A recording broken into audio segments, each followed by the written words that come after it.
ಒಂದು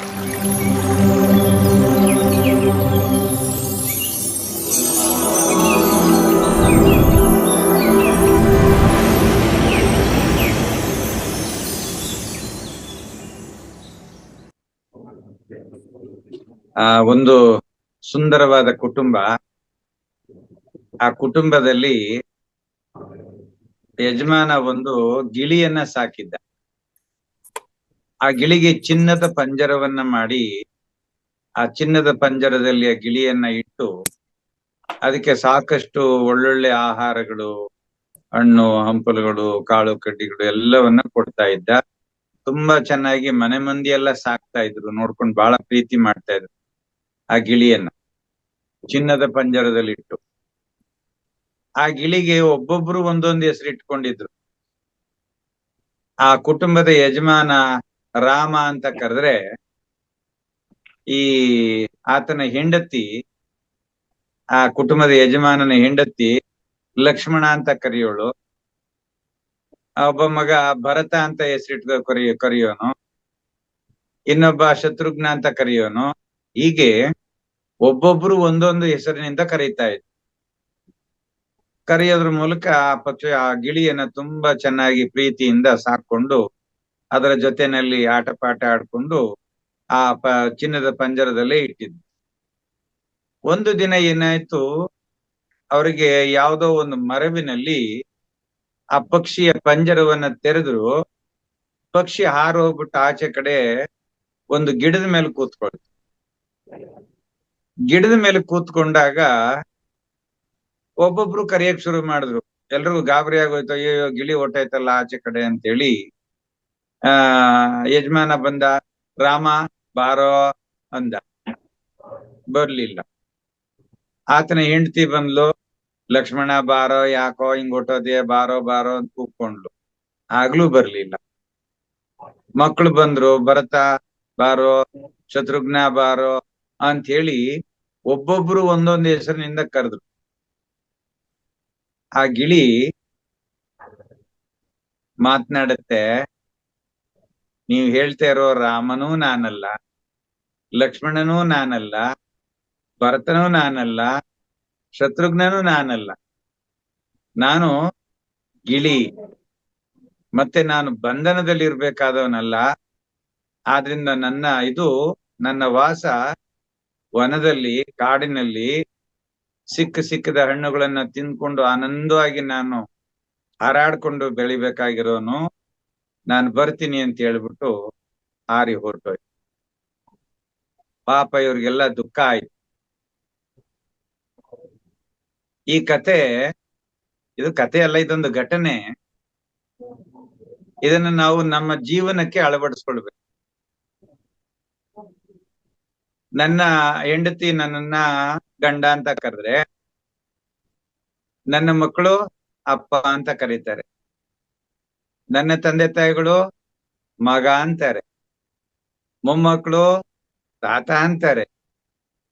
ಆದ್ರೆ ಅವರವರ ದೃಷ್ಟಿಕೋನ ಬದಲಾಯಿತೆ ಹೊರತು ನಾನು ನಾನಾಗಿಯೇ ಇದ್ದೀನಿ. ನನ್ನಲ್ಲಿ ಯಾವುದೇ ರೀತಿಯ ಪರಿವರ್ತನೆಯೂ ಕೂಡ, ಬದಲಾವಣೆಯೂ ಇಲ್ಲ.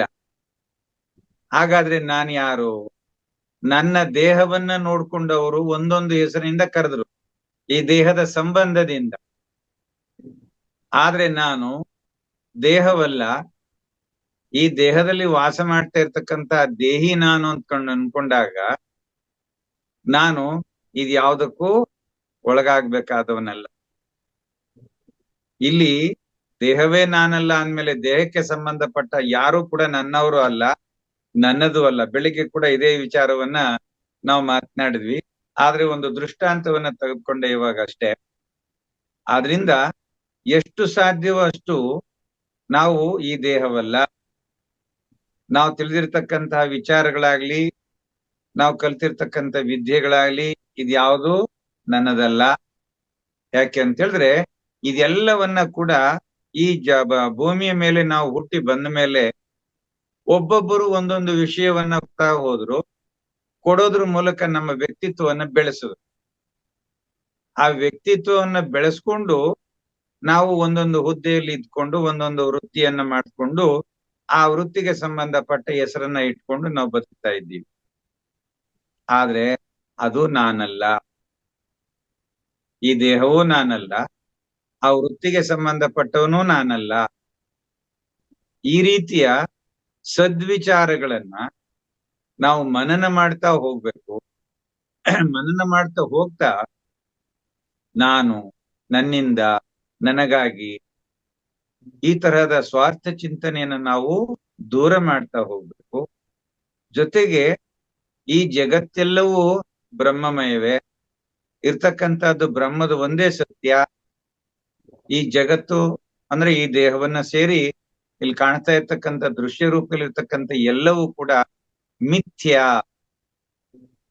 ಎಂತಕ್ಕಂಥ ಸತ್ಯವನ್ನ ಅರಿತುಕೊಂಡು ನಾವು ಬದುಕಬೇಕಾಗತ್ತೆ. ಅದಕ್ಕೆ ಸಂಬಂಧಪಟ್ಟಂತಹ ಒಂದು ತತ್ವವನ್ನ ಹಾಡ್ಲಿಕ್ಕೆ ಪ್ರಯತ್ನ ಮಾಡ್ತೇನೆ. ಯಾಕೆ ಭ್ರಮಿಸಿ ವರಿಸಿ ಧರಿಸಿ ಜನಿಸಿ ಸಾಯುವೆ, ಯಾಕೆ ಭ್ರಮಿಸಿ ವರಿಸಿ ಧರಿಸಿ ಜನಿಸಿ ಸಾಯುವೆ,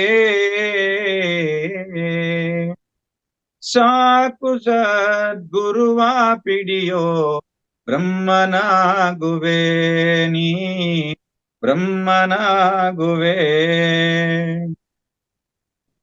ಒಡಲ ಪಿಡಿದು ಬರಿದೆ ಭ್ರಮಿಸಿ ಕೆಡುವ ಜೀವನು, ಒಡಲ ಕಳೆದು ತನ್ನ ತಿಳಿದೋಡೆ ಅವನೇ ಪರಮನು. ಯಾಕೆ ಭ್ರಮಿಸಿ ವರಿಸಿ ಧರಿಸಿ ಜನಿಸಿ ಸಾಯುವೆ, ಇಂದು ನಾಳೆ ಎಂಬ ಮತಿಯು ಬಂಧವೆನಿಪುವುದು, ಇಂದು ನಾಳೆ ಎಂಬ ಮತಿಯು ಬಂಧವೆನಿಪುವುದು,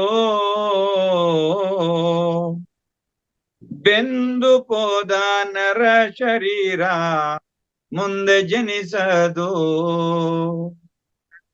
ಯಾಕೆ ಭ್ರಮಿಸಿ ವರಿಸಿ ಧರಿಸಿ ಜನಿಸಿ ಸಾಯುವೆ, ನೀನೆ ನಿನಗೆ ಮಿತ್ರನಲ್ಲದೆ ಅನ್ಯರಿಲ್ಲವೋ, ನೀನೆ ನಿನಗೆ ಮಿತ್ರನಲ್ಲದೆ ಅನ್ಯರಿಲ್ಲವೋ, ನೀನೆ ನಿನ್ನ ಸೆರೆಯ ಬಿಡಿಸಬೇಕು ಸತ್ಯವೋ, ನೀನೆ ನಿನ್ನ ಸೆರೆಯ ಬಿಡಿಸಬೇಕು ಸತ್ಯವೋ. ಯಾಕೆ ಭ್ರಮಿಸಿ ವರಿಸಿ ಧರಿಸಿ ಜನಿಸಿ ಸಾಯುವೆ, ಜಗವು ಜನಿಸಿದಂದವರಿಯಾದವನ ತನುವೇದೋ, ಬಗೆಯ ಕಮ್ಮಾರ ಕರದೆ ಪಿಡಿದ ತಿದಿಯಿದು, ತನ್ನೊಳಿಹುದು ಸೃಷ್ಟಿ ಬೀಜ ತನ್ನ ತಿಳಿದೋಡೆ, ತನ್ನೊಳಿಹುದು ಸೃಷ್ಟಿ ಬೀಜ ತನ್ನ ತಿಳಿದೋಡೆ, ಭಿನ್ನವೆಂದೋಡಿಲ್ಲ ನೋಡು ಭವಕ್ಕೆ ನಿಲುಗಡೆ. ಯಾಕೆ ಭ್ರಮಿಸಿ ವರಿಸಿ ಧರಿಸಿ ಜನಿಸಿ ಸಾಯುವೆ, ಜ್ಞಾನವಿಲ್ಲದವನ ಪೂಜೆ ಸುಕೃತವೆನಿಸದು, ಜ್ಞಾನವಿಲ್ಲದವನ ಪೂಜೆ ಸುಕೃತವೆನಿಸದು, ಶ್ವಾನ ಸುರತದಂತೆ ತುದಿಗೆ ಬಂಧವೆನಿಪುದು. ಯಾಕೆ ಭ್ರಮಿಸಿ ವರಿಸಿ ಧರಿಸಿ ಜನಿಸಿ ಸಾಯುವೆ, ಸೇರಿ ಶಂಕೆಯಲ್ಲಿ ಭ್ರಮಿಸಿ ಕೆಡುವ ಮನಸ್ಸಿಗೆ, ಸೇರಿ ಶಂಕೆಯಲ್ಲಿ ಭ್ರಮಿಸಿ ಕೆಡುವ ಮನಸ್ಸಿಗೆ, ತೋರು ಶಂಕರಾರ್ಯ ನಡಿಯ ಮರಳೆ ಧರಣಿಗೆ, ತೋರು ಶಂಕರಾರ್ಯ ನಡಿಯ ಮರಳೆ ಧರಣಿಗೆ, ಯಾಕೆ ಭ್ರಮಿಸಿ ವರಿಸಿ ಧರಿಸಿ ಜನಿಸಿ ಸಾಯುವೆ, ಸಾಕು ಸದ್ಗುರುವ ಪಿಡಿಯೋ ಬ್ರಹ್ಮನಾಗುವೆ ನೀ, ಬ್ರಹ್ಮನಾಗುವೆ ನೀ, ಬ್ರಹ್ಮನಾಗುವೆ. ನೋಡಿ, ಈ ತತ್ವಾರ್ಥ ಏನ್ ಹೇಳ್ತಾ ಇದೆ ಅಂತ ಹೇಳಿದ್ರೆ, ಕೇವಲ ಈ ದೇಹ ನಾನು, ಈ ದೇಹಕ್ಕೆ ಸಂಬಂಧಪಟ್ಟವರೆಲ್ಲರೂ ನನ್ನವರು ಅಂತಕ್ಕಂತಹ ಮೋಹವನ್ನ ಇಟ್ಕೊಂಡಿರೋದ್ರಿಂದ ನೀನು ಪದೇ ಪದೇ ಹುಟ್ಟಿ ಸಾಯೋದು, ಹುಟ್ಟೋದು, ಸಾಯೋದು ಈ ರೀತಿ ಬರ್ತಾ ಇದೀಯಾ ದೇಹವನ್ನ ಧಾರಣೆ ಮಾಡಿಕೊಂಡು. ಆದ್ರಿಂದ ಸಾಕು, ಇಲ್ಲಿವರೆಗೂ ಹುಟ್ಟಿದ್ದು ಸತ್ತಿದ್ದು ಸಾಕು. ಈ ಮಾನವ ಜನ್ಮ ಅತ್ಯಂತ ಪವಿತ್ರವಾದ ಜನ್ಮ. ಈ ಜನ್ಮದಲ್ಲಾದ್ರೂ ನೀನು ಕನಿಷ್ಠ ಈ ಮೋಹವನ್ನ ಕಳೆದು ಆ ಭಗವಂತನನ್ನ, ಗುರುವನ್ನ ಹಿಡ್ಕೋ. ಆ ಗುರು ಒಬ್ಬ ಮಾತ್ರ ನಿನ್ನ ದಡವನ್ನ ಸೇರಿಸಬಲ್ಲ. ಅಂದ್ರೆ ಭವ ಬಂಧನದ ಸಾಗರದಿಂದ ನಿನ್ನನ್ನು ದಾಟಿಸಿ ಮುಕ್ತಿಯಲ್ಲಿಗೆ ಮಾರ್ಗಕ್ಕೆ ತೆಗೆದುಕೊಂಡು ಹೋಗಬಲ್ಲ. ಈ ಶರೀರವನ್ನ ಹಿಡ್ಕೊಂಡು, ಈ ಶರೀರ ಗಂಡು, ನಾನು ಹೆಣ್ಣು, ನಾನು ಕರಿಯ, ನಾನು ಬಿಳಿಯ, ನಾನಂತವನು, ನಾನು ಇಂಥವನು ಅಂತಕ್ಕಂಥ ಈ ದೇಹವನ್ನ ಹಿಡ್ಕೊಂಡು ಬರಿದೆ ಭ್ರಮೆಯನ್ನ ಒಳಗಾದಾಗ ಏನಾಗ್ತಾನೆ, ಅವನು ಕೇವಲ ಜೀವನಾಗ್ತಾನೆ. ಬೆಳಿಗ್ಗೆ ಹೇಳ್ತಾ ಇದ್ರು, ದೇವನಾಗಬಹುದು, ದೇವನಲ್ಲ, ಮಾನವನಲ್ಲ, ಏನಾಗ್ಬೇಕು, ಮಾಧವನಾಗ್ಬೇಕು ಅಂತ. ಮಾಧವನಾದಾಗ ಅವನು ಪೂಜಿಸಲ್ಪಡ್ತಾನೆ. ಕೇವಲ ಮಾನವನಾದಾಗ ಅವನು ಎಲ್ಲ ಕಷ್ಟ, ಸುಖ, ದುಃಖಗಳು, ಮೋಹ, ಅವಮಾನ, ಸನ್ಮಾನ, ಭ್ರಮೆ ಇದಕ್ಕೆಲ್ಲ ಸಿಕ್ಕಾಕೊಂಡು ನರಳಾಡಿ ನರಳಾಡಿ ಒದಾಡಿ ಸಾಯೋದೇ ಆಗ್ಬಿಡತ್ತೆ. ಆದ್ರಿಂದ ಈ ಒಡಲನ್ನ ಕಳೆದು ಈ ದೇಹ ನಾನಲ್ಲ ಅಂತಕ್ಕಂಥ ಭ್ರಮೆಯಿಂದ ಈಚೆ ಬಂದು ನೀನು ನಿನ್ನನ್ನ ನೀನು ತಿಳ್ಕೊಂಡಾಗ ಅವನೇ ಪರಮನು. ಅಂದ್ರೆ ಅವನಿಗಿಂತ ಉನ್ನತವಾದಂತ ಇನ್ನೊಬ್ಬ ಇಲ್ಲ. ಹಾಗೆ ನೀನೆ ನಿನಗೆ ಮಿತ್ರನಲ್ಲದೆ ಅನ್ಯರಿಲ್ಲವೋ. ಹೇಗೆ ಗಿಳಿ ಕಾಯ್ತಾ ಕೂತಿತ್ತು, ಕರೀರಿ, ಯಾವ್ಯಾವ ಹೆಸರಿಂದ ಕರಿತೀರಿ, ಕರ್ಕೊಳ್ಳಿ ನೋಡ್ತೀನಿ ಅಂತ ಕಾಯ್ತಾ ಕೂತಿತ್ತು. ಯಾವಾಗ ಪಂಜರದ ಬಾಗಿಲು ತೆಗೀತೋ ಬಂಧನವನ್ನ ಬಿಡಿಸಿ ಆಚೆ ಹೊರಟೋಯ್ತು. ನಾನು ರಾಮನೂ ಅಲ್ಲ, ನಾನು ಲಕ್ಷ್ಮಣನೂ ಅಲ್ಲ, ನಾನು ಭರತನೂ ಅಲ್ಲ, ನಾನು ಶತ್ರುಘ್ನನೂ ಅಲ್ಲ. ನೀನ್ ಯಾವ ಒಳ್ಳೆ ತಿಂಡಿ ಕೊಟ್ರು ಬೇಡ ನನಗೆ, ಏನ್ ಕೊಟ್ರು ನನಗೆ ಬೇಡ ಅಂತೇಳಿ ಅದೇನ್ ಮಾಡ್ತು, ತಕ್ಷಣ ಹಾರೋಯ್ತು. ಹಾಗೆ ನಾವು ಕೂಡ ಈ ಮಾನವ ಶರೀರ ನಾನಲ್ಲ, ನಾನು ಅಜ್ಜಿನೂ ಅಲ್ಲ, ನಾನು ತಾತನೂ ಅಲ್ಲ, ನಾನು ಅಮ್ಮನೂ ಅಲ್ಲ, ನೀನು ನನಗೆ ಅತ್ತೇನೂ ಅಲ್ಲ ನಾನು ನಿನಗೆ ಅಂತಕ್ಕಂತಹ ಭಾವದಲ್ಲಿ ಬಂದು ನಾನು ಈ ದೇಹದಲ್ಲಿರ್ತಕ್ಕಂತಹ ಪರಮಾತ್ಮನಿದ್ದೀನಿ ಅಂತಕ್ಕಂತಹ ಭಾವದಕ್ಕೆ ಬಂದಾಗ ನಾನೇನ್ ಮಾಡ್ತೀನಿ, ಈ ಭವಬಂಧನ ಅಂತಕ್ಕಂಥ ಹುಟ್ಟು ಸಾವುಗಳ ಈ ಚಕ್ರದೊಳಗೆ ಸಿಕ್ಕಾಕೊಳ್ದೇನೆ ನಾನು ಮುಕ್ತಿಯನ್ನು ಹೊಂದಲಿಕ್ಕೆ ಸಾಧ್ಯವಾಗುತ್ತೆ. ನಾನು ನನ್ನ ಸೆರೆಯನ್ನ ನಾನೇ ಬಿಡಿಸ್ಕೋಬೇಕು, ಇನ್ಯಾರು ಬಿಡ್ಸಕ್ಕಾಗೋದಿಲ್ಲ. ಹೇಗೆ ಗಿಳಿ ತನ್ನ ಸೆರೆಯನ್ನ ಬಿಡಿಸ್ಕೊಂಡು ಆಚೆ ಹೋಯ್ತೋ ಹಾಗೆ ನಾನು ನನ್ನ ಸೆರೆಯನ್ನು ಬಿಡಿಸ್ಕೊಂಡು ಹೋಗ್ಬೇಕು ಆಚೆ ಕಡೆ. ಜಗವು ಜನಿಸಿದಂದವರಿಯದವನ ತನುವಿದು. ಈ ಜಗತ್ತು ಯಾರಿಂದ ಸೃಷ್ಟಿಯಾಯಿತು ಅಂತಕ್ಕಂತಹ ಆ ರೀತಿಯನ್ನ ತಿಳ್ಕೊಳ್ಳದೆ ಇರ್ತಕ್ಕಂತಹ ತನುವಿದು ಈ ಶರೀರ. ಬಗೆಯ ಕಮ್ಮಾರ ಕರದಿ ಪಿಡಿದ ತಿದಿದು. ನಾನೇನಾದ್ರೂ ಕೇವಲ ದೇಹ ನಾನು, ಇದ್ರೊಳಗಡೆ ಇರ್ತಕ್ಕಂಥ ಜೀವ ನಾನು ಅಂತಕ್ಕಂಥ ಭಾವದಲ್ಲಿ ಇದ್ರೆ ಈ ದೇಹ ಹೆಂಗಿರುತ್ತೆ ಅಂತಂದ್ರೆ, ಈ ಕೆಲಸ ಮಾಡುವವನು, ಕಬ್ಬಿಣದ ಕೆಲಸ ಮಾಡುವವನು ಕಮ್ಮಾರ ಅಂತ ಹೇಳ್ತಾರೆ ಅವನನ್ನು. ಅವನ ಕೈನಲ್ಲಿ ಒಂದು ತಿದಿ ಇರುತ್ತೆ. ಆ ತಿದಿಯಿಂದ ಗಾಳಿಯನ್ನ ಹಾಕಿದಾಗ ಹೀಗೆ ಆ ಗಾಳಿ ಆ ಬೆಂಕಿಗೆ ಇಜ್ಜಲನ್ನ ಬೆಂಕಿ ಮಾಡಿ ಅಲ್ಲಿ ಆ ಶಾಖವನ್ನು ಉತ್ಪತ್ತಿ ಮಾಡಿ ಕಬ್ಬಿಣವನ್ನ ಕಾಯಿಸುತ್ತೆ. ಹಾಗೆ ನಾನು ಈ ದೇಹವಲ್ಲ ಅಂತಕ್ಕಂತಹ ಭಾವದಿಂದ ನಾನು ಪರಮಾತ್ಮನಿದ್ದೀನಿ, ಆ ಪರಮಾತ್ಮನಿಂದ ಸೃಷ್ಟಿಯಾಗಿರ್ತಕ್ಕಂಥವ್ ನಾನು, ಆ ಒಳಗಡೆ ಇರ್ತಕ್ಕಂಥವ್ ನಾನು ಅವನಲ್ಲದೆ ಬೇರಲ್ಲ ಅಂತಕ್ಕಂಥ ಭಾವಕ್ಕೆ ಬಂದಾಗ ನೀನು ಪರಮನಾಗ್ತೀಯ. ಇಲ್ದೆ ಹೋದ್ರೆ ಆ ಕಮ್ಮಾರನ್ನ ಕೈಯಲ್ಲಿ ಹಿಡ್ಕೊಂಡಿರ್ತಕ್ಕಂಥ ಕೇವಲ ತಿದಿ ಆಗ್ತೀಯ. ಅಂದ್ರೆ ಕೇವಲ ಉಸಿರಾಟವನ್ನ ಮಾಡ್ತಾ ಇರ್ತಕ್ಕಂಥ ಬೊಂಬೆ ಆಗ್ತೀಯ. ಮತ್ತೆ ಜ್ಞಾನವಿಲ್ಲದವನ ಪೂಜೆ ಸುಕೃತವೆನಿಸದು. ನಾನು ಯಾರು ಅಂತಕ್ಕಂಥದ್ದನ್ನ ಅರಿತುಕೊಳ್ದೇನೆ ಕೇವಲ ಚಿತ್ರಪಟಗಳಿಗೋ ವಿಗ್ರಹಗಳಿಗೋ ಕಲ್ಲು ಮಣ್ಣುಗಳಿಗೋ ಗಿಡ ಮರಗಳಿಗೋ ಪೂಜೆಯನ್ನ ಮಾಡಿಕೊಂಡು ಅವೆಲ್ಲವೂ ನನ್ನನ್ನು ರಕ್ಷಣೆ ಮಾಡ್ತೇವೆ ಅಂತ ನಿಂತ್ಕೊಂಡ್ರೆ ಅದು ಯಾವುದಕ್ಕೆ ಸಮ ಅಂತ ಹೇಳ್ತಾರೆ ಅಂತಂದ್ರೆ ಶ್ವಾನ ಸುರತದಂತೆ ಕೊನೆಗೆ ಬಂದವೆನಿಪುದು. ನಾಯಿ ಏನ್ ಮಾಡುತ್ತೆ, ಒಂದು ಮೂಳೆಯನ್ನ ಕಚ್ಕೊಂಡು ಆ ಮೂಳೆಯನ್ನ ಕಚ್ತಾ ಹೋಗುತ್ತೆ. ಆ ಮೂಳೆಯನ್ನ ಕಚ್ಚಿದಾಗ ಒಸಡಿಗೆ ಮೂಳೆಯ ಚೂರು ಚುಚ್ಚಿ ಅದರ ಒಸಡಿನಿಂದಲೇನೆ ರಕ್ತ ಸುರಿತಾ ಇರ್ತದೆ. ಆ ರಕ್ತವನ್ನೇ ಆ ನಾಯಿ ಕುಡಿತಾ ಓ ಇದು ಮೂಳೆಯಲ್ಲಿ ಬರ್ತಾ ಇರ್ತಕ್ಕಂಥ ರಸ ಅಂತ ತಿಳ್ಕೊಂಡು ಆನಂದವನ್ನ ಪಡುತ್ತೆ. ಆದ್ರೆ ಕೊನೆಗೆ ಅದ್ರ ಬಾಯೆಲ್ಲ ಗಾಯ ಆಗ್ಬಿಡುತ್ತೆ. ಎಷ್ಟು ಚೆನ್ನಾಗಿ ಹೇಳ್ತಾ ಇದ್ದಾರೆ ಶಿವರಾಮ ಶಾಸ್ತ್ರಿಗಳು ಅಂತ ಹೇಳಿದ್ರೆ, ಇದು ಈ ಒಂದು ತತ್ವವನ್ನು ನಾವು ಅರ್ಥ ಮಾಡ್ಕೊಂಡ್ಬಿಟ್ರೆ ನಾನು ನನ್ನದು ನನ್ನಿಂದ ನನಗಾಗಿ ಅಂತಕ್ಕಂಥದ್ದೆಲ್ಲವೂ ದೂರ ಆಗ್ಬಿಡುತ್ತೆ. ಆದ್ರಿಂದ ನಾನು ಯಾರು ಅಂತಕ್ಕಂಥದನ್ನ ತಿಳ್ಕೊಂಡು ನಾನು ಜೀವನವನ್ನ ಮಾಡಿದ್ದೆ ಆದ್ರೆ ಆಗ ನಾನು ಪರಮನಾಗ್ತೀನಿ, ಮಾಧವನಾಗ್ತೀನಿ.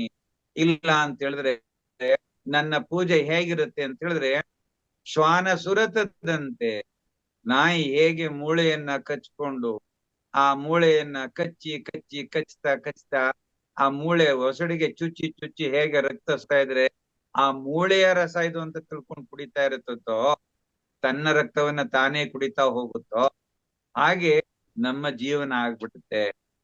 ಆದ್ರಿಂದ ನಾವು ಹಾಗಾಗ್ಬಾರ್ದು. ಕೊನೆಯಲ್ಲಿ ಏನ್ ಹೇಳ್ತಾ ಇದ್ದಾರೆ, ಶಂಕೆಯಲ್ಲಿ ಅನುಮಾನದಲ್ಲಿ ಅಜ್ಞಾನದಿಂದ ಕೂಡಿರ್ತಕ್ಕಂತಹ ಈ ದೇಹವನ್ನ ಈ ಮನಸ್ಸಿಗೆ ಗುರುವಿನ ವಚನವನ್ನ ಕೊಡು, ಗುರುವಿನ ವಾಕ್ಯವನ್ನ ಕೊಡು. ಗುರು ಏನ್ ಹೇಳ್ತಾ ಇದ್ದಾನೆ, ಈ ದೇಹ ನೀನಲ್ಲ, ನೀನು ಪರಮನಿದ್ದೀಯಾ ಅಂತ. ಅಹಂ ಬ್ರಹ್ಮಾಸ್ಮಿ, ಸೋಹಂ ಅದೇ ನಾನು ಅದೇ ನೀನು ಅಂತ ಏನು ಹೇಳ್ತಾ ಇದ್ದಾರೆ ಅದನ್ನ ಅರ್ಥ ಮಾಡಿಕೊಂಡು ಅದರಂತೆ ನೀನು ಬದುಕೋದಕ್ಕೆ ಪ್ರಯತ್ನ ಮಾಡು. ಆಗ ನೀನು ಮಾಧವನಾಗ್ತೀಯ, ನೀನು ಸಾಕ್ಷಾತ್ ಶಂಕರನೇ ಆಗ್ತೀಯ. ಆದ್ರಿಂದ ನೀನು ಆ ಗುರು ಶಂಕರನ ಅಡಿಗೆ ಮರಳು ಅಂತಂದ್ರೆ ಏನರ್ಥ, ಆ ಗುರುವಿನ ಪಾದಗಳಿಗೆ ನೀನು ಶರಣಾಗು. ಗುರುವಿನ ಪದಗಳಲ್ಲಿ ಅಂದ್ರೆ ಗುರು ಕೊಟ್ಟಂತಹ ವಾಕ್ಯದಲ್ಲಿ ನಿನ್ನ ಮನಸ್ಸನ್ನ ಇಟ್ಟು ನೀನು ಸಾಧನೆಯನ್ನ ಮಾಡ್ಕೊಂಡು ಹೋಗು ಅಂತೇಳಿ ಆ ಶಿವರಾಮ ಶಾಸ್ತ್ರಿಗಳು ಶಂಕರಾನಂದ ತತ್ವ ಮತ್ತು ಪದ್ಧತಿ ಅಂತಕ್ಕಂತಹ ಗ್ರಂಥದಲ್ಲಿ ಈ ತತ್ವವನ್ನ ಕೊಡ್ತಾ ಇದ್ದಾರೆ. ಆದ್ರಿಂದ ಬಂಧುಗಳೇ, ನಾವೆಲ್ಲರೂ ಕೂಡ ಬೆಳಿಗ್ಗೆ ರಂಗನಾಥ್ಜಿಯವರು ಬಹಳ ಚೆನ್ನಾಗಿ ಹೇಳ್ತಾ ಇದ್ರು, ಮಾನವ ಮಾಧವನಾಗ್ಬೇಕು. ಆಗ ಅವನು ಮನಸ್ಸನ್ನ ನಿಗ್ರಹ ಮಾಡಿದಾಗ ಅವನು ಪೂಜಿಸಲ್ಪಡ್ತಕ್ಕಂತಹ ವಿಗ್ರಹವೇ ಆಗ್ತಾನೆ. ಎಷ್ಟು ಚೆನ್ನಾಗಿದೆ ನೋಡಿ. ಮೋಹವನ್ನ ಬಿಟ್ಟಾಗ ಮಾನವ ಮಾಧವನಾಗ್ತಾನೆ. ಆ ಮಾಧವ ವಿಗ್ರಹದ ರೂಪವನ್ನು ತಾಳಿದಾಗ ವಿಗ್ರಹವನ್ನೆಲ್ಲರೂ ಪೂಜೆ ಮಾಡ್ತಾರೆ. ಹಾಗಾಗಿ ನಾವು ಕೂಡ ಪೂಜನೀಯರಾಗಬೇಕು ಅಂತಕ್ಕಂತಹ ವಿಚಾರವನ್ನ ಇಲ್ಲಿ ಕೊಡ್ತಾ ಇದ್ದಾರೆ. ಆದ್ರಿಂದ ನಾವೆಲ್ಲರೂ ಇಂತಿಂತ ಮಹಾತ್ಮರು ಕೊಡ್ತಾ ಇರ್ತಕ್ಕಂಥ ಮಾರ್ಗದಲ್ಲಿ ಹೋಗ್ತಾ ಇರೋಣ ಅಂತ ಹೇಳ್ತಾ ನಾನು ಈ ಒಂದೆರಡು ವಿಚಾರವನ್ನ ತಮ್ಮ ಜೊತೆನಲ್ಲಿ ಹಂಚಿಕೊಳ್ಳೋದಕ್ಕೆ ಅವಕಾಶ ಕೊಟ್ಟಿದ್ದಕ್ಕಾಗಿ ಮಹಾವತಾರ್ ಫೌಂಡೇಶನ್ಗೆ ಮತ್ತು ನನ್ನ ಈ ತೊದಲು ಮಾತುಗಳನ್ನ ಆಲಿಸಿ ಕ್ಷಮಿಸಿ, ಯಾಕೆ ತಪ್ಪಿಪ ಆಡ್ಬಿಟ್ಟಾಗ ಉಮಾಕರ್ ನಮ್ ಕ್ಷಮಿಸ್ತಾ ಇರ್ಬೇಕು. ಅವ್ರು ಕ್ಷಮಿಸಿ. ಏನು ಉತ್ತೇಜನವನ್ನ ಕೊಡ್ತಾ ಇದ್ದೀರಿ, ತಮ್ಮೆಲ್ಲರಿಗೂ ಅನಂತ ಅನಂತ ಧನ್ಯವಾದ. ಧನ್ಯವಾದಗಳು ಗುರುಜಿ. ತೊದಲು ಮಾತುಗಳಲ್ಲ, ಮೊದಲ ಮಾತುಗಳು. ನಿಮ್ಮ ಒಂದು ಜ್ಞಾನದಿಂದ ನನಗೇನ್ ಅರ್ಥ ಆಯ್ತು ಅಂತ ಹೇಳಿದ್ರೆ, ನಿನ್ನಂತೆ ನೀನಾಗು, ನಿನ್ನನ್ನು ಅರಿಮೊದಲು, ಎಲ್ಲವನ್ನು ಸಮನಾಗಿ ಸ್ವೀಕರಿಸಿ, ಹಿಗ್ಗದೆ ಕುಗ್ಗದೆ ವಿಶಾಲ ಸಹೃದಿಯಾಗಿ. ಹಾಗೆ ಟೋಟಲ್ ಆಗಿ ಹೇಳ್ಬೇಕು ಅಂತಂದ್ರೆ ಬುದ್ಧರ ರೀತಿ ಶಾಂತವಾಗಿರಬೇಕು ಅನ್ನೋದು ನಾನ್ ತಿಳ್ಕೊಂಡೆ ಗುರುಜಿ. ಆಮೇಲೆ ಒಂದು ತತ್ವ ಪದ ಹೇಳಿದ್ರಿ, ಯಾಕೆ ಭ್ರಮಿಸಿ ವರಿಸಿ ಧರಿಸಿ ಜನಿಸಿ ಸಾಯುವೆ.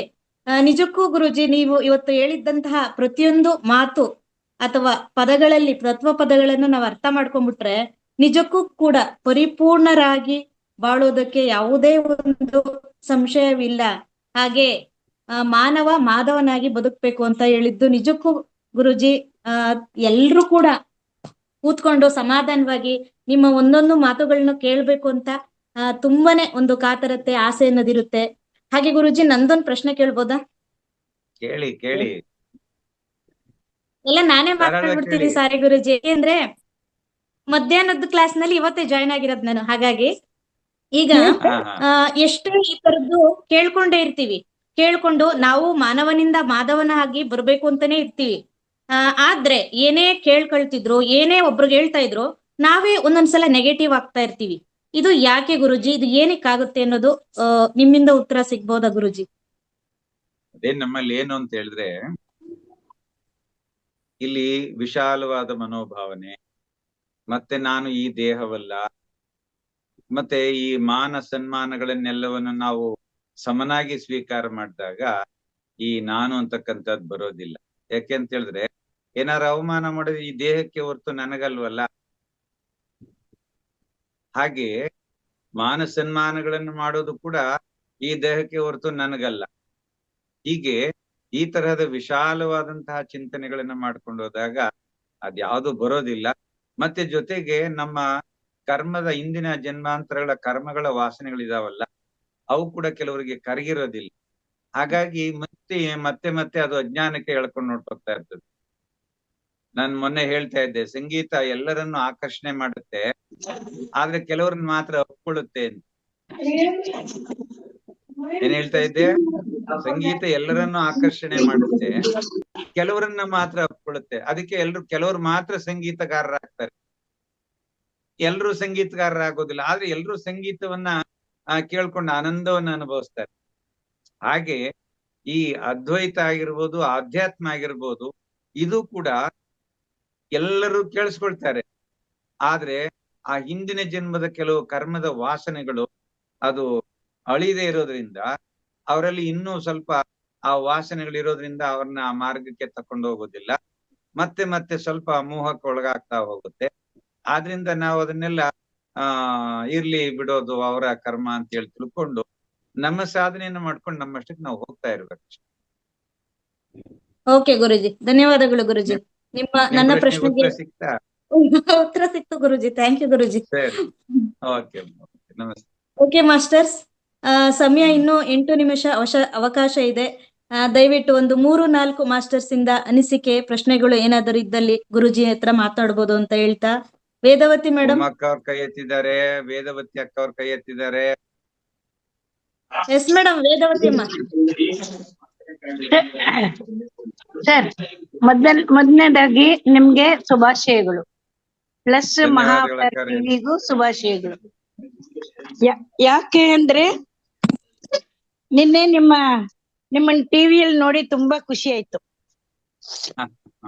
ತುಂಬಾ ಹೆಮ್ಮೆನೂ ಅನ್ಸ್ತು. ನಾವು ಇಂತ ಒಂದು ಗ್ರೂಪ್ ಅಲ್ಲಿ ಇದ್ದೀವಿ ಅಂತ ಹೇಳಿ.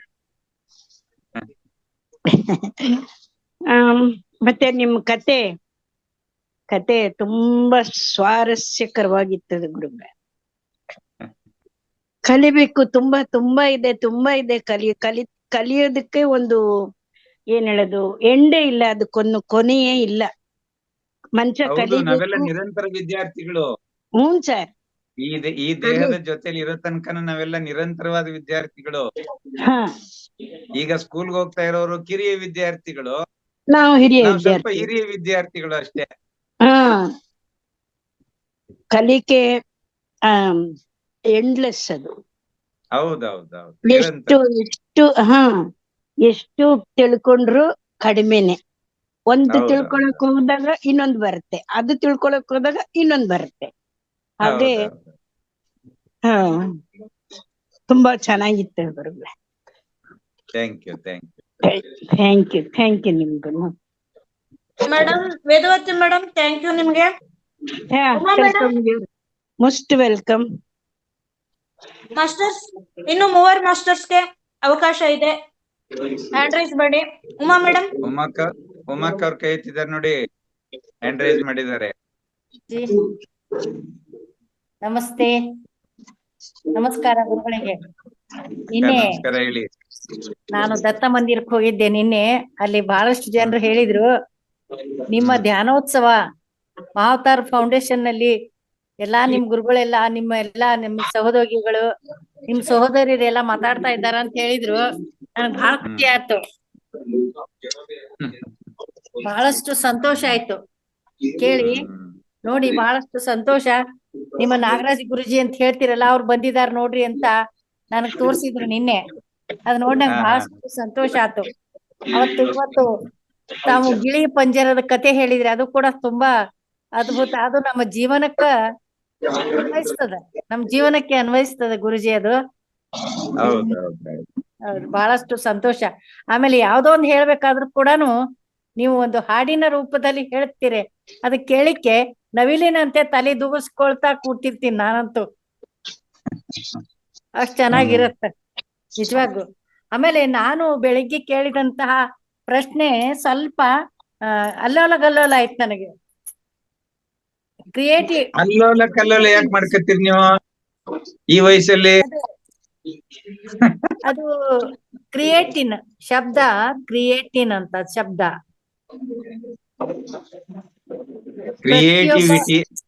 ಕ್ರಿಯೇಟಿವಿಟಿ ಅಂತಕ್ಕಂಥದ್ದು.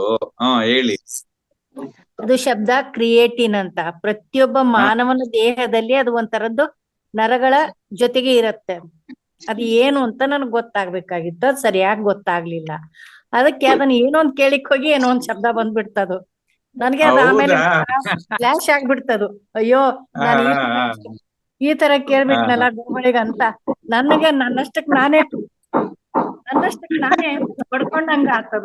ಆ ಶಬ್ದ ಕೇಳಿ ನನಗೆ ಗೊತ್ತಿಲ್ಲಲ್ಲ ಅನ್ನಂಥದ್ ಆಗ್ಬಿಡ್ತದ. ಆಮೇಲೆ ಅದ್ರ ಅರ್ಥ ಗೊತ್ತಾಯ್ತು, ಪೆಚ್ಚು ಮುಖ ಹಾಕೊಂಡ್ ಕೂತ್ಬಿಟ್ಟೆ, ಒಂಥರ ಅನ್ಸ್ಬಿಡ್ತು.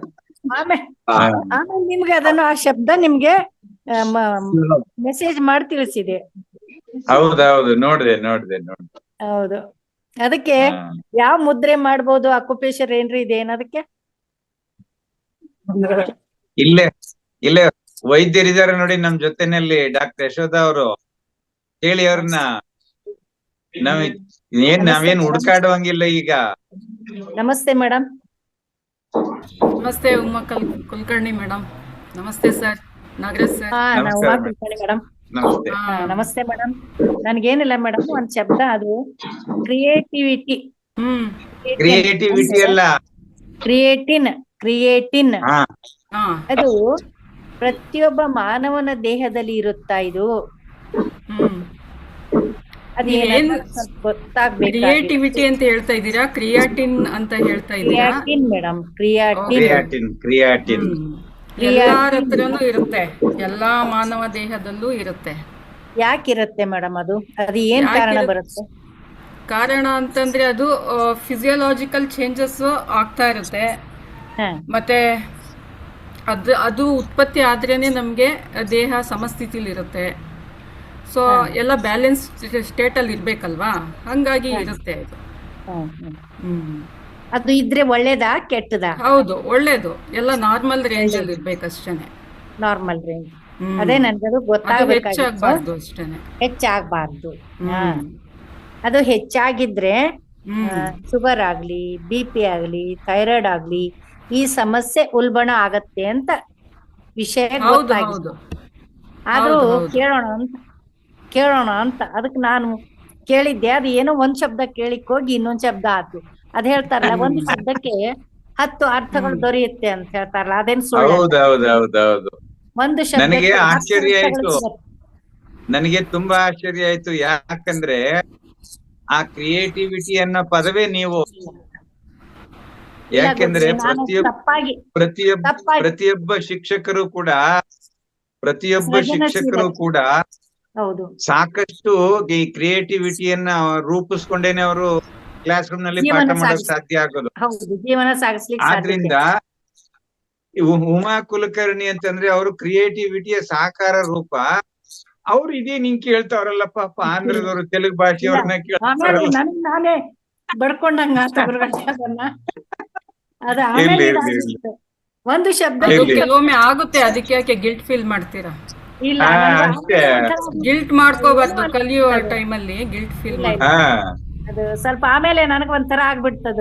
ಏನ್ ಈ ಶಬ್ದ ಕೇಳಿದ್ನಲ್ಲ ಅಂತ ಮತ್ತೆ ಗುರುಗಳಿಗೆ ಮೆಸೇಜ್ ಹಾಕಿದ್ದೆ ನಾನು, ಈ ಶಬ್ದನ ಈ ಶಬ್ದ ಅಂತ. ಸರಿ ಸರಿ, ಧನ್ಯವಾದ madam. Thank you madam. Thank you madam. ಅದಕ್ಕೆ ಉತ್ತರ ನನ್ಗೆ ದೊರೆಯಿತು ಮೇಡಮ್. Thank you. ತುಂಬಾ ಸಂತೋಷ. ಬಹಳ ದಿನಗಳಾತು ತಾವು ಬರ್ತಾ ಇಲ್ಲ. ಹೌದು, ನಾನು ಸ್ವಲ್ಪ ಬಿಸಿ ಇದ್ದೆ, ಹೇಳಿದ್ದೆ ಕೆಲವ್ರಿಗೆ ಬಿಸಿ ಇರ್ತೀನಿ, ನಾನು ಬರ್ಲಿಕ್ಕಾಗಲ್ಲ, 21ನೇ ತಾರೀಕು ಬರ್ತೀನಿ, ಕ್ಲಾಸ್ ಕೊಡ್ತೀನಿ ಅಂತ ಹೇಳಿದ್ದೆ. ಬಟ್ ಕ್ಲಾಸ್ ತಗೊಳ್ಳೋ ಸುಯೋಗ ನನಗ್ ಬರ್ಲಿಲ್ಲ. ಹಾಗಾಗಿ ಕ್ಲಾಸ್ ಆದ್ರೂ ಕೇಳಿಸ್ಕೊಳ್ಳೋಣ ಅಂತ ಕುತ್ಕೊಂಡೆ. ಹಲವಾರು ವಿಚಾರಗಳು ಕಿವಿಗ್ ಬಿತ್ತು.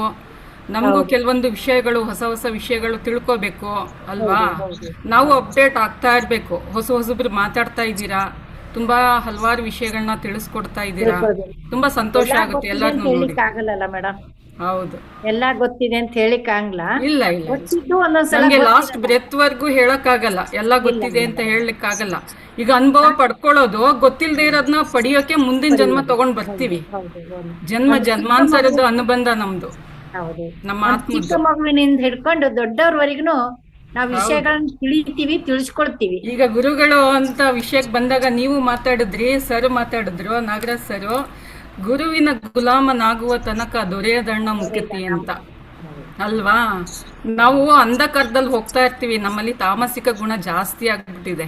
ಅದಕ್ಕೆ ಇನ್ಫ್ಲೂಯೆನ್ಸ್ ಆಗೋಂಥದ್ದು ಸೋಷಿಯಲ್ ಮೀಡಿಯಾ ಇರ್ಬೋದು, ಕೆಲವೊಂದು ವಿಚಾರಗಳಿರ್ಬೋದು, ಕೆಟ್ಟ ವಿಷಯಗಳನ್ನ ನಾವು ಗ್ರಹಿಸ್ಕೊಳ್ತಾ ಇರ್ತೀವಿ. ಅದರಿಂದ ನಮ್ಮ ಮನಸ್ಸಿನ ಸ್ಥಿತಿ ಏನಾಗ್ಬಿಟ್ಟಿದೆ, ಸಬ್ಕಾನ್ಶಿಯಸ್ ಮೈಂಡಲ್ಲಿ ಎಲ್ಲ ನೆಗೆಟಿವ್ ವಿಚಾರಗಳೇ ಬಂದ್ಬಿಟ್ಟಿದೆ.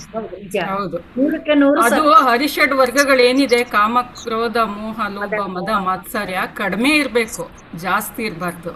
ಜಾಸ್ತಿ ಇದ್ರೆ ಅದು ಬ್ಯಾಲೆನ್ಸ್ ಸ್ಟೇಟಲ್ಲಿ ಇರೋದಿಲ್ಲ. ನಾವು ಅದಿಲ್ದೇನೆ ಬದುಕಕ್ಕಾಗಲ್ಲ ಯಾವುದೇ ಮನುಷ್ಯ.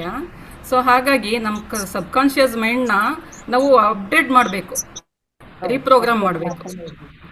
ಹಾಗೆ ಅದಕ್ಕೋಸ್ಕರ ಗುರುಗಳು ಬೇಕು. ಅದು ಗುರುಗಳು ಒಳ್ಳೆ ದಾರಿ ತೋರ್ಸಂತವ್ರ ಗುರುಗಳು ಇರ್ಬೇಕು, ಅಂಧಕಾರದಲ್ಲಿ ನಡ್ಸ್ಕೊಳ್ಳೋ ಅಂತ ಗುರುಗಳು ಇರಬಾರ್ದು. ಮತ್ತೆ ಒಳಗೊಂದು ಹೊರಗೊಂದು ಇರೋಂಥ ಗುರುಗಳು ಇರಬಾರ್ದು. ಎಲ್ಲ ಸದ್ವಿಚಾರಗಳನ್ನ ತಿಳಿಸೋಂಥ ಗುರುಗಳು ಇರ್ಬೇಕು, ನುಡಿದಂತೆ ನಡೆಯಂತ ಗುರುಗಳಿರ್ಬೇಕು. ಆ ರೀತಿ ಗುರುಗಳನ್ನ ಆಯ್ಕೆ ಮಾಡ್ಕೋಬೇಕು ಯಾವತ್ತು. ಈ ತರ ಸಿಗೋದು ಕಷ್ಟ. ಹೌದು, ಇಲ್ಲ ತಿಳಿಯೋದು ತುಂಬಾ ಇರುತ್ತೆ ಬಿಡಿ ನಮ್ಮ ಹತ್ರ. ನಾವೇನು ಅಲ್ಲ, ಒಂದು ಕಣ ಅಷ್ಟೇ. ಅಲ್ಲ, ಅದು ಆಮೇಲೆ ಏನೋ ಒಂಥರ ಗೊಂದಲ ಆಯ್ತು, ಸ್ವಲ್ಪ ಗೊಂದಲದಲ್ಲೇ ಇದ್ದೆ ನಾನು. ಅದೇನೋ ಒಂಥರ ಗೊಂದಲ ಆಗಿ ಕೇಳಿದ್ದಾಯ್ತು. ಆಮೇಲೆ ನನಗೆ ಒಂಥರ ಪಶ್ಚಾತ್ತಾಪ ಅನ್ಸ್ಬಿಟ್ಟು, ಅಯ್ಯೋ ನಾನು ಈ ತರ ಕೇಳಿದ್ನಲ್ಲ ಅಂತ. ನೀವು ಮೋಸ್ಟ್ಲಿ ಯೂರಿಯಾ ಕ್ರಿಯೇಟಿನಿನ್ ಬರುತ್ತಲ್ಲ, ಅದನ್ನ ಕೇಳ್ತಾ ಇದ್ದೀರಾ ಅಂತ ಅನ್ಸುತ್ತೆ. ಲಿವರ್ ಫಂಕ್ಷನ್ ಟೆಸ್ಟ್ ಅಲ್ಲೆಲ್ಲ ಬರುತ್ತಲ್ಲ ಮ್ಯಾಮ್, ಅದೇ ಆಗಿದೆ. ಕಿಡ್ನಿ ಫಂಕ್ಷನ್ ಟೆಸ್ಟ್ ಅಲ್ಲಿ ಕ್ರಿಯೇಟಿನಿನ್ ಬರುತ್ತೆ, ಅದನ್ನ ಕೇಳ್ತಾ ಇದ್ದಾರೆ ಅಂತ ಅನ್ಸುತ್ತೆ. 99% ಅದೇ ಆಗಿದೆ ಮೇಡಮ್. ಎಸ್ ಅದು ಜಾಸ್ತಿ ಆಗ್ಬಾರ್ದು ಅಷ್ಟೇನೆ. ಕರೆಕ್ಟ್ ಆಗಿ ಕಿಡ್ನಿ ಫಂಕ್ಷನ್ ಚೆನ್ನಾಗಿದ್ರೆ ಅದು ನಾರ್ಮಲ್ ರೇಂಜ್ಗೆ ಇರುತ್ತೆ. ಅದೆಲ್ಲ ಚೆನ್ನಾಗಿದೆ. ಆದ್ರೆ ಈಗ ಏನಾಗಿತ್ತು, 1 ವರ್ಷದ ಇಲ್ಲಿಂದನ ಆ ತರ ಇದೆ. ಮೈಯಲ್ಲೆಲ್ಲ ಒಂದು ಬೆಡ್ಕೆ ಬೆಟ್ಟದಷ್ಟು ಗಂಟುಗಳ ಆಗ್ತಿದೆ. ಅದು ತೋರ್ಸಿದ್ದಾತು, 4-5 ತಿಂಗಳ ಟ್ಯಾಬ್ಲೆಟ್ಸ್ ಆತು, ಎಲ್ಲಾನು ಆತು. ಆದ್ರೆ ಅದೇನಾತು, ಇವಾಗ ಅದು ಸ್ವಲ್ಪ ಜಾಸ್ತಿ ಆಗ್ಬಿಟ್ಟು ತುರಿಕೆ ಸ್ಟಾರ್ಟ್ ಆತು. ಆಮೇಲೆ ತೋರ್ಸಿದಾಗ ಅದು ಆಲ್ರೆಡಿ ಕೆಲವೊಂದು ಚೇಂಜಸ್ ಇರುತ್ತೆ ಬಿಡಿ. ಆರೋಗ್ಯ ಚೆನ್ನಾಗಿ ನೋಡ್ಕೊಳ್ಳಿ, ಚೆನ್ನಾಗಿ ಊಟ ಮಾಡಿ, ಚೆನ್ನಾಗಿ ಚಿಂತನೆಗಳನ್ನ ಮಾಡಿ, ಚಿಂತೆ ಮಾಡ್ಬೇಡಿ. ಚೆನ್ನಾಗಿ ನೀರ್ ಕುಡೀರಿ. ಬೇಸಿಗೆ ಬರ್ತಾ ಇದೆ, ಎಲ್ಲ ಡಿಹೈಡ್ರೇಟ್ ಆಗ್ಬಿಡ್ತೀರಾ. ಚೆನ್ನಾಗಿ ನೀರ್ ಕುಡಿಬೇಕು ಎಲ್ಲಾರು. ಚೆನ್ನಾಗಿ ಅಂದ್ರೆ ಜಾಸ್ತಿ ಕುಡಿಬೇಕು ಅಂತಲ್ಲ, ಅವಾಗ ಸ್ವಲ್ಪನೇ ಜ್ಯೂಸು, ಎಳ್ನೀರು, ಮಜ್ಜಿಗೆ, ಅದ್ ನೀರ್ ಕುಡಿಯಂತದ್ದು ಅಭ್ಯಾಸ ಇಟ್ಕೋಬೇಕು. ಘನಾಹಾರ ಕಡಿಮೆ ಮಾಡಿ, ಲಿಕ್ವಿಡ್ ಜಾಸ್ತಿ ತಗೊಳ್ಳಿ. ತಲೆಯಲ್ಲಿ ಕೇಳ್ಬೇಕು ಈ ಶಬ್ದನ ಅಂತ ತಾಮತ್ತು ಸಿಗ್ಲಿಲ್ಲ. ಅದಕ್ಕೆ ನಮ್ ರಂಗನಾಥ್ ಗುರುಗಳು ಹೇಳ್ತಾರೆ ಮತ್ ನಾಗರಾಜ್ ಗುರುಗಳು ಇದಕ್ಕೆ ಸೊಲ್ಯೂಷನ್ ಕೊಡ್ತಿರ್ತಾರೆ. ಅದಕ್ಕೆ ಕೇಳಿದ್ರ ಆತಂತಾನೆ ಕೇಳಿದೆ ಅದನ್ನ ನಾನು. ಎಸ್ ಮಾ, ನಿಮ್ಮ ಪ್ರಶ್ನೆಗೆ Okay, ಇವತ್ತು madam. ಉತ್ತರ Thank ಸಿಕ್ತು you, ಅಂತ thank ಹೇಳಿ you. ನೋಡಮ್ ಜೊತೆ doctor Yashoda Thank ma'am you, ಇದ್ದಾರೆ. thank you, ನಮಸ್ತೆ madam. ಮ್ಯಾಮ್. ನಮಸ್ತೆ ನಮಸ್ತೆ ನಮಸ್ತೆ ನಮಸ್ತೆ. ನಮಸ್ತೆ ನಾಗರಾಜ್ ಸರ್. ಎಲ್ಲ ನಮಸ್ತೆ ಆತ್ಮ madam. ಬಂದವ್ರಿಗೂ ನಮಸ್ತೆ. ಸ್ವಲ್ಪ ನಾನು ಲೇಟ್ ಆಗಿ ಜಾಯ್ನ್ ಆದೆ. ಪರವಾಗಿಲ್ಲ. ನೆಕ್ಸ್ಟ್ ಲಕ್ಷ್ಮೀಕಾಂತಮ್ಮ ಅವರೇ ಸಾರಿ ಲಕ್ಷ್ಮೀ ದೇವಿ ಅಮ್ಮ ಚೆನ್ನಾಗಿ ಹೇಳಿದಿರಪ್ಪ. ಒಡಪುಗಳು ತುಂಬಾ ಚೆನ್ನಾಗಿ ಹೇಳಿದಿರ. ಎಸ್ ಎಸ್ ಥ್ಯಾಂಕ್ಸ್ ಅಮ್ಮ. ನಮಸ್ತೆ ಎಲ್ಲ ನೋಡಿದ್ದೆ ಅದನ್ನ. ನಮಸ್ತೆ ಎಲ್ಲ ಮಾತಾಡ್ಸ್ತೀರ. ಉಮಾಮ್ ಅವ್ರೆ, ನೀವ್ ಕೇಳಿದ್ದು ಒಳ್ಳೇದಾಯ್ತು. ಯಾಕಂದ್ರೆ ನೀವು ಮಾತಲ್ಲಿ ಒಂಥರ ನೀವ್ ಏನೋ ಕೇಳ್ಬಿಟ್ಟೆ ತಪ್ಪಾಯ್ತು ಅಂತ ಇದೆ, ಆತರ ಭಾವನೆ ಕಂಡ್ತಾ ಬೇಡಿ. ಯಾಕಂದ್ರೆ ಒಂದೇ ಪದಕ್ಕೆ ಬೇಕಾದಷ್ಟು ಅರ್ಥ ಇದೆಯಲ್ಲ ಮೇಡಮ್, ನಿಮ್ ಕಡೆಗೇನೆ ಒಂದೇ ಪದಕ್ಕೆ ಬೇಕಾದಷ್ಟು ಅರ್ಥ ಇದೆ. ಈಗ ಒಂದು ಉದಾಹರಣೆ ಕೊಡ್ಬೇಕಂದ್ರೆ ಸ್ಟೂಲ್ ಅಂತೀವಿ, ಸ್ಟೂಲ್ STOOL ಸ್ಟೂಲ್ ಅಂತ ಏನ್ ಹೇಳಿ? ಸ್ಟೂಲ್ STOOL ಸ್ಟೂಲ್ ಏನು? ಸ್ಟೂಲ್ ಅಂದ್ರೆ ಸ್ಟೂಲ್ ಅಂತ ಏನ್ ಹೇಳಿ? ಗೊತ್ತಿದ್ಯಾ ಸ್ಟೂಲ್ ಅಂದ್ರೆ? ಗೊತ್ತಿರ್ಬೇಕಲ್ಲ. ಎರಡು ಅರ್ಥ ಇದೆಯಮ್ಮ. ಕುತ್ಕೊಳ್ಳೋ ಒಂದು ಸಾಧನ, ಮತ್ತೆ ಅದು ಮಲಕ್ಕೂ ಸ್ಟೂಲ್ ಅಂತ ಹೇಳ್ತಾರೆ ಅಲ್ವಾ? ಇನ್ನೊಂದು ಹೌದು, ಇನ್ನೊಂದು ಮೆಡಿಕಲ್ ಟರ್ಮ್ ಅಲ್ಲಿ ಸ್ಟೂಲ್ ಅಂದ್ರೆ ಪಾಯ್ಕಾನೆ ಕಕ್ಕಸ್ ಅಂತಿದೆ. ಹಂಗಾಗಿ ಅದಕ್ಕೆ ನೀವು ಮಾಡ್ಕೋಬೇಡಿ. ಸ್ಟೂಲ್ ಅಂದ್ರೆ ಇದರಲ್ಲಿ ಕೂತ್ಕೊಳ್ಳೋ ಮನೆ ಆಗುತ್ತೆ. ಮೆಡಿಕಲ್ ಟರ್ಮ್ ಹೋದ್ರೆ ಈಗ ಸೈಂಧವ ಅಂದ್ರೆ ಸೈಂಧವ ಲವಣ ಅಂತೀವಿ, ಸೈಂಧವ ಅಂತೀವಿ, ಕುದುರೆಗೂ ಸೈಂಧವ ಅಂತೀವಿ. ಅದು ಸಂದರ್ಭಕ್ಕೆ ತಕ್ಕಂತೆ ಕೆಲವೊಂದು ವಿಚಾರಗಳಲ್ಲಿ ಅದು ಅರ್ಥನ ತಗೊಳ್ಬೇಕಾಗುತ್ತೆ. ಸೊ ಎಲ್ಲಾ ಟೈಮಲ್ಲೂ ಒಂದೇ ಅರ್ಥ ಬರೋದಿಲ್ಲ. ಹೌದು, ಅದಕ್ಕಾಗಿ ಏನಿಲ್ಲ, ಒಳ್ಳೆ ಕೇಳಿ ಒಳ್ಳೆ ಪ್ರಶ್ನೆ ಕೇಳಿದ್ರೆ ಚೆನ್ನಾಗಿರ್ತದೆ. ಬೇಜಾರ್ ಮಾಡ್ಕೋಬೇಡಿ, ಏನಿಲ್ಲ, ಎಲ್ರೂ ಖುಷಿ ಆಗ್ತದೆ. ಗಿಲ್ಟ್ ಫೀಲ್ ಮಾಡಬಾರ್ದು ಯಾವತ್ತು. ಮುಂದೆ ಕಲಿತಾ ಹೋಗ್ಬೇಕಷ್ಟೇ. ಗಿಲ್ಟ್ ತೆಗೆದು ಬಿಡ್ಬೇಕು. ಅದು ಸಬ್ ಕಾನ್ಶಿಯಸ್ ಮೈಂಡ್ಗೆ ಹೋದ್ರೆ ಅದು ನೆಗೆಟಿವ್ ಫೀಡ್ ಮಾಡ್ದಂಗೆ ಆಗುತ್ತೆ. ಹೊಸದಾಗಿ ಕಲಿತ್ಕೋಬೇಕು, ಮುಂದೆ ಹೋಗ್ತಾ ಇರ್ಬೇಕು. Thank you so much Lakshmi Devi ಅಮ್ಮ. ನೆಕ್ಸ್ಟ್ ಮಾಸ್ಟರ್, ಯಾರಾದ್ರೂ ಮತ್ತೆ ಪ್ರಶ್ನೆಗಳು ಇದ್ರೆ, ಮೇಡಮ್ ಇದಾರೆ ಮತ್ತೆ ನಮ್ ಜೊತೆ ಸರ್ ಇದಾರೆ, ಯಾರಾದ್ರೂ ಪ್ರಶ್ನೆಗಳಿದ್ರೆ ಕೇಳ್ಬೋದು ಮಾಸ್ಟರ್ಸ್. ಹೊಸಬ್ರು ಯಾರು ಮಾತೇ ಆಡೋದಿಲ್ವಲ್ಲ? ನಾಗರತ್ನಮ್ಮ BR ಮಾತಾಡಿಮಾ.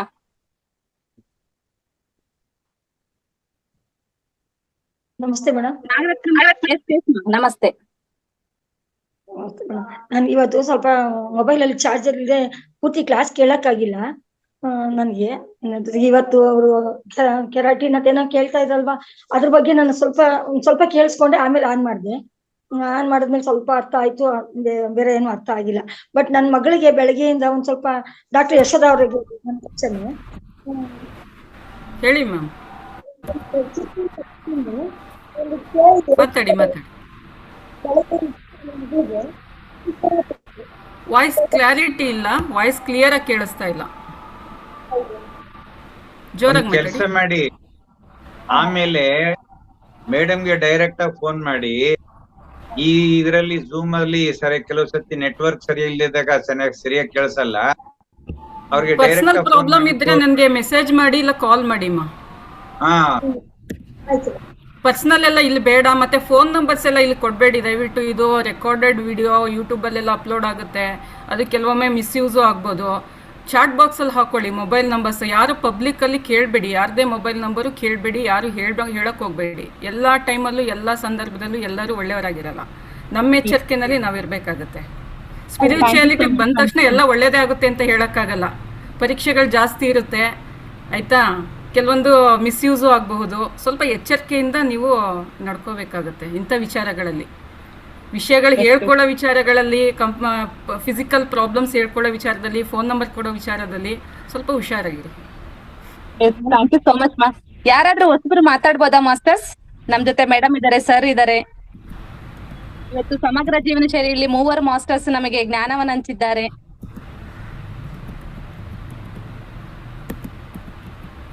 ಎಸ್ ಸರ್, ಯಾರು ಇಲ್ಲ ಅಂತ ಅನ್ಸುತ್ತೆ. ಪ್ರಶ್ನೆಗಳು ಕೇಳಕ್ಕೆ ಹೊಸಬ್ರು ಯಾರು ಮಾತಾಡ್ತಾ ಇಲ್ಲ. Thank you so much. But ನಾಳೆ ವಿಶೇಷ ಅಂದ್ರೆ ಏನು ಅಂದ್ರೆ ಮಾಸ್ಟರ್ಸ್, ಶನಿವಾರ ಇರೋದ್ರಿಂದ ಒಗಟುಗಳು ಇರುತ್ತೆ ಮಾಸ್ಟರ್ಸ್. ಎಲ್ಲ ಪ್ರತಿಯೊಬ್ರು ಒಂದೊಂದು 3 ಒಗಟುಗಳನ್ನ ಹೇಳ್ಬೇಕು, ಮತ್ತೆ ಬಿಡಿಸುವಂತಹ ಪ್ರಯತ್ನನು ನಮ್ಮ ಉಳುಕಿದ ಮಾಸ್ಟರ್ಸ್ ಗಳು ಮಾಡ್ಬೇಕಂತ ವಿನಂತಿ ಎಲ್ರ ಕಡೆ ಇದ್ದು.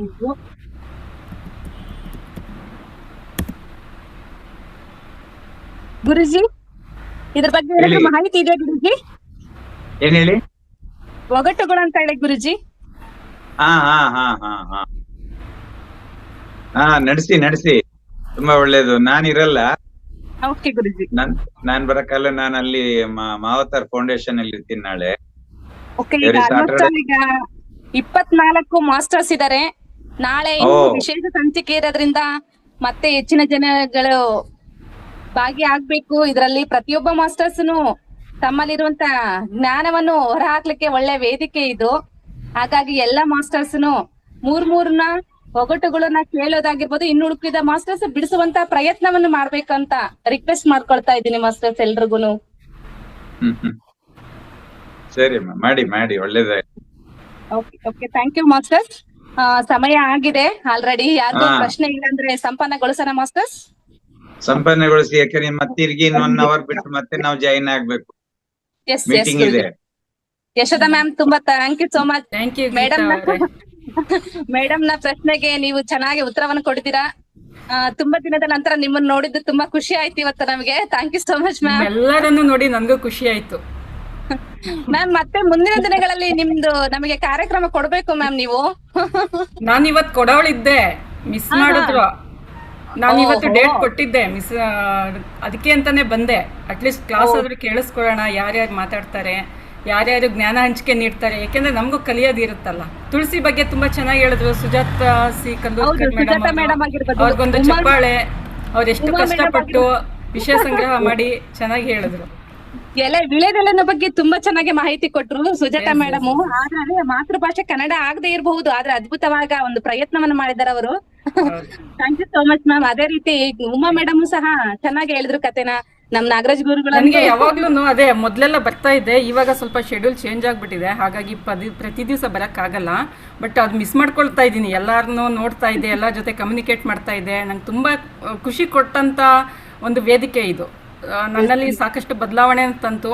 ಅದೇ ರೀತಿ ಬದಲಾವಣೆ ಇನ್ನು ಮುಂದೆ ಮಾಡ್ಕೊಳ್ಬೇಕು ಅನ್ನೋ ನಿಟ್ಟಿನಲ್ಲಿ ಹೋಗ್ತಾ ಇದ್ದೆ. ಬಟ್ ಏನೋ ನನ್ನ ಶೆಡ್ಯೂಲ್ ಚೇಂಜ್ ಆಯಿತು. ನಿಮ್ಮನ್ನೆಲ್ಲ ನೋಡಿ ಖುಷಿ ಆಯಿತು. ಆದರೆ ನಾವು ಏನೋ ಒಳ್ಳೇದೇ ಆಗಬೇಕು ಅಂತ ಬಯಸ್ಕೊಂಡು ಹೋಗ್ತೀವಿ, ಅಡೆತಡೆಗಳು ಬರ್ತಾ ಇರುತ್ತೆ. ಅದೆಲ್ಲ ಒಂದು ಬದುಕಿನಲ್ಲಿ ಸಾಮಾನ್ಯ. ಆದರೆ ಎಲ್ಲರನ್ನೂ ಮೆಚ್ಚಕ್ಕೆ ಹೋಗ್ಬಾರ್ದು ನಾವು ಅಷ್ಟೇ. ನಾವು ನಿಜವಾಗಿ ಇರೋದೇ ಒಂದು ದೊಡ್ಡ ತಪ್ಪಾಗ್ಬಿಟ್ಟಿದೆ. ನಾವು ನಿಜವಾಗಿ ಇರೋದೇ ಪರೀಕ್ಷೆಗಳು ಜಾಸ್ತಿ. ಹೇಳ್ತಾರೆ ಸ್ಪಿರಿಚುಯಾಲಿಟಿ ಬಂದಾಗ ಅವಮಾನ ಜಾಸ್ತಿ ಅಂತ. ನಾವು ಅವಮಾನ ಮಾಡಿದ್ರೆ ಅವರು ತಡ್ಕೊಳ್ಳೋ ಶಕ್ತಿ ಇದೆಯಾ? ಆದರೆ ನಮ್ಮನ್ನು ಗಟ್ಟಿ ಮಾಡುತ್ತೆ. ಅದು ಹೇಳೋದು ಸುಲಭ ಅಲ್ವಾ? ಸೊ ಹಾಗಾಗಿ ಎಲ್ಲ ಒಂದೊಂದು ಪರೀಕ್ಷೆಗಳಾಗುತ್ತೆ, ಆಗಲಿ ಅಂತ ಬಿಡ್ತೀವಿ, ಬರ್ತೀವಿ, ಜಾಯ್ನ್ ಆಗ್ತೀವಿ. ಅಲೋ ಮಾಡಿದ್ರೆ ಕೂತ್ಕೊಳ್ತೀವಿ, ಇಲ್ಲ ಅಂದರೆ ನಾವು ಬೇಕಾದಷ್ಟಿದೆ. ವಿಶ್ವ ದೊಡ್ಡದು ಅಲ್ವಾ? ಹಾಗೆ thank you so much Geeta ಅವರೇ. ಇವತ್ತು ಕ್ಲಾಸ್ ಇದೆ ಅಂತ ನಮಗೆ ಮಾಹಿತಿ ಗೊತ್ತಿರಲಿಲ್ಲ, ದಯವಿಟ್ಟು ಕ್ಷಮೆ ಇರ್ಲಿ. ಥ್ಯಾಂಕ್ ಯು ಸೋ ಮಚ್ ಎಲ್ಲರಿಗೂ ಧನ್ಯವಾದಗಳು. Thank you so much ma'am. ನಿಮ್ ನಂಬರ್ ಚಾಟ್ ಬಾಕ್ಸ್ ಹಾಕಿ ಮ್ಯಾಮ್ ಪ್ಲೀಸ್. ಇಲ್ಲ, ನನ್ನ ನಂಬರ್ ಎಲ್ಲರಿಗೂ ಗೊತ್ತಿದೆಯಲ್ಲ, ಕೊಡ್ತೀನಿ ರೀ, ಕಳಿಸ್ತೀನಿ. Yes ma'am.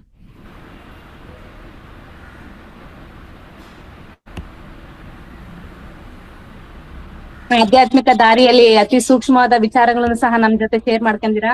ತುಂಬಾ thank you so much ma'am. Thank you.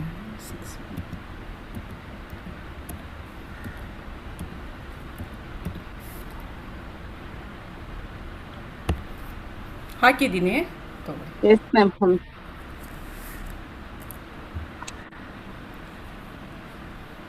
Okay, thank you so much ma'am. Thank you Geetha, thank you. Yes ma'am. ಜ್ಞಾನ ಅತ್ಯುತ್ತಮವಾದ ವೇದಿಕೆ ಇದು. ಎಲ್ಲವನ್ನು ಪಡ್ಕೊಂಡಿದೀವಿ ನಾವು ಇಷ್ಟೋ ತನಕ, ಇಲ್ಲಿಯ ತನಕ.